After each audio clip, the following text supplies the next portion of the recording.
O tempo é uma coisa absolutamente implacável, né? A gente pode se desesperar, pode tentar escapar, mas o tempo tá ali devorando a nossa vida num ritmo constante e indiferente, e só nos resta tentar navegar da melhor forma que der esse desaparecimento gradual da terra firme que é a nossa existência. Quem sabe com a ajuda de outros indivíduos que se encontram nesse mesmo barco, mesmo que eles sejam tão diferentes de nós.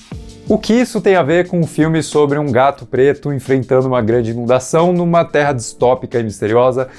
Na verdade, muita coisa. E nem é difícil perceber as grandes alegorias presentes aqui em Flow, uma animação da Letônia produzida em parceria com a França e a Bélgica, que no momento de gravação desse vídeo já ganhou alguns prêmios na temporada e eu sinto que vai ganhar ainda mais daqui pra frente. A grande beleza, na verdade, é que Flow consegue dizer muito sem falar uma única palavra, pelo menos uma palavra humana.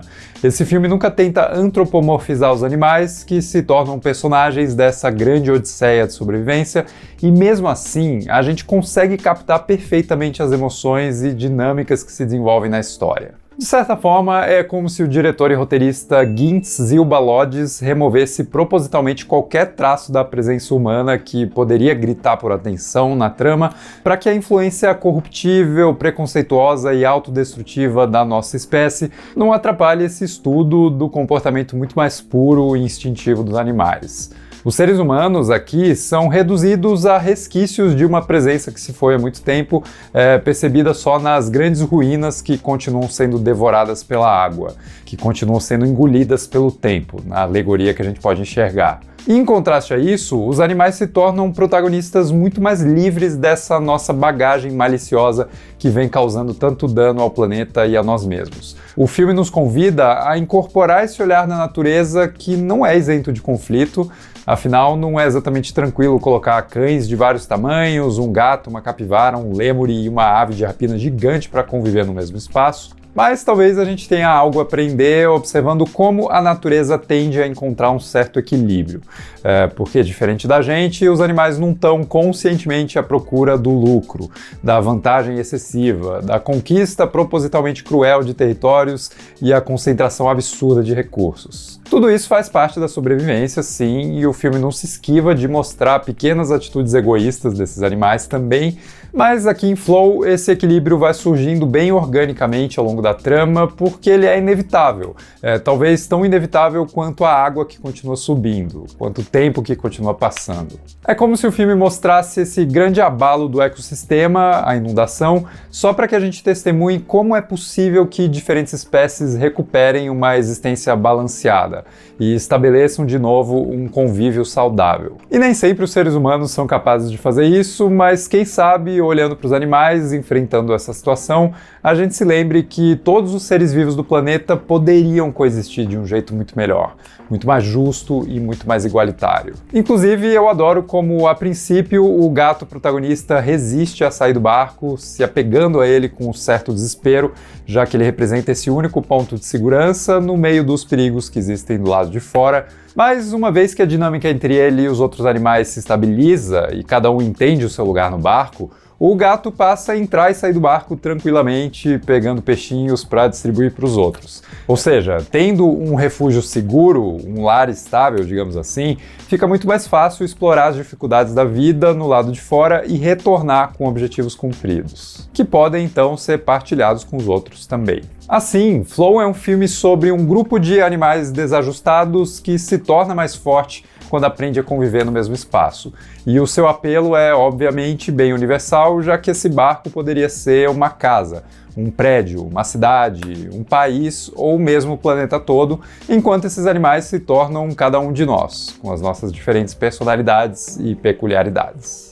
Eu consigo lembrar de vários filmes e obras que me trouxeram sentimentos semelhantes, tanto pelo tema abordado quanto pelas características da imagem e da linguagem. Por exemplo, A Vida de Pi, do Ang Lee, que também traz uma situação de sobrevivência num barquinho entre um garoto e um tigre, ou então Stray, aquele jogo sobre um gato perdido navegando numa cidade pós-apocalíptica que já perdeu a presença humana há muito tempo. Existe um toque transcendental de A Fonte da Vida, do Aronofsky, aqui, numa passagem que salienta o quanto alguns desses nossos companheiros de viagem vão nos deixar no meio do percurso. Um trecho que, aliás, tira um proveito maravilhoso da direção de arte estilizada do filme, que nunca precisa buscar o realismo para nos convencer da existência desse mundo. Tudo bem que o orçamento baixíssimo do filme também não permitiria um realismo estilo filme live action do Rei Leão.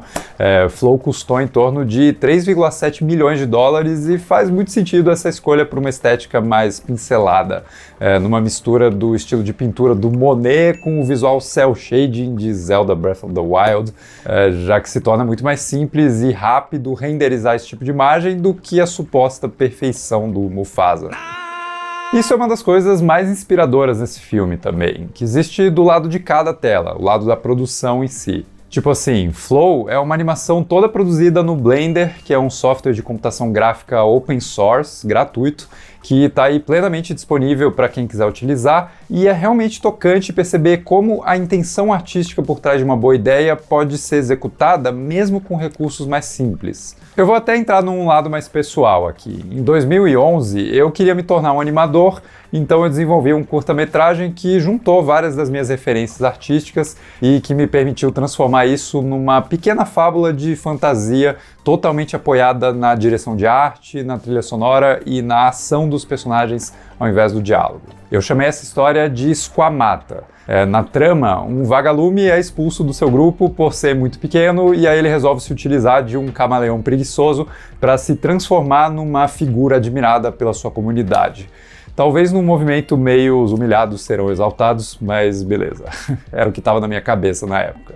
Eu tenho muito orgulho desse projeto, porque ele representou, na minha vida profissional, a primeira vez em que eu sonhei com algo e transformei essa ideia abstrata numa obra de verdade, feita ao longo de bastante tempo, mas, enfim, concluída. Com o uso de bastante cafeína e alguns anti-inflamatórios para tendinite, mas tudo bem.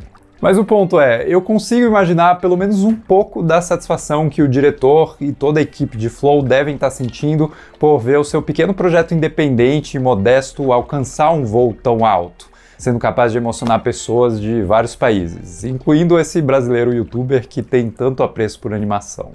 E assim como eles não estavam sozinhos ao produzir esse filme, eu também pude contar com todo o apoio da Faculdade Méliès no desenvolvimento do meu curta-metragem. Sim, esse é o trecho de publicidade do vídeo, mas eu realmente fico feliz em falar sobre a Méliès porque lá eu pude fazer muitas coisas legais que eu nunca imaginei fazer antes. Eu estudei animação, mas hoje você pode estudar outras áreas como jogos, efeitos visuais e design, e você pode até conversar com um dos vários profissionais atuantes que ministram os cursos da faculdade para descobrir qual seria o melhor caminho para você.